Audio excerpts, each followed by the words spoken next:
તો આ તરફ વીજ સબસ્ટેશને પહોંચ્યા ખેડૂતો અને જે પરેશાની તેમને થઈ રહી છે તેની રજૂઆત કરી। કચ્છના ભચાઉ તાલુકામાં છેલ્લા 1 મહિનાથી વીજ ધાંધિયાને લઈ ખેડૂતો પરેશાન છે।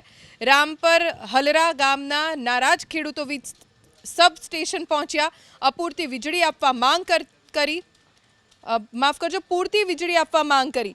વીજ વિભાગના અધિકારીએ ખેડૂતોને પૂરતી વીજળી આપવાનું આશ્વાસન આપ્યું।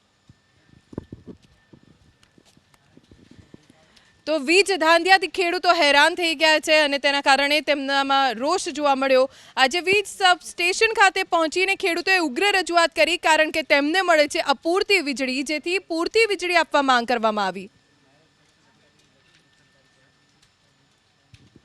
તો આ તરફ વીજ સબસ્ટેશને પહોંચ્યા ખેડૂતો અને જે પરેશાની તેમને થઈ રહી છે તેની રજૂઆત કરી। કચ્છના ભચાઉ તાલુકામાં છેલ્લા 1 મહિનાથી વીજ ધાંધિયાને લઈ ખેડૂતો પરેશાન છે।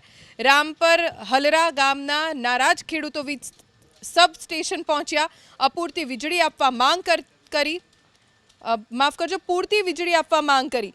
વીજ વિભાગના અધિકારીએ ખેડૂતોને પૂરતી વીજળી આપવાનું આશ્વાસન આપ્યું।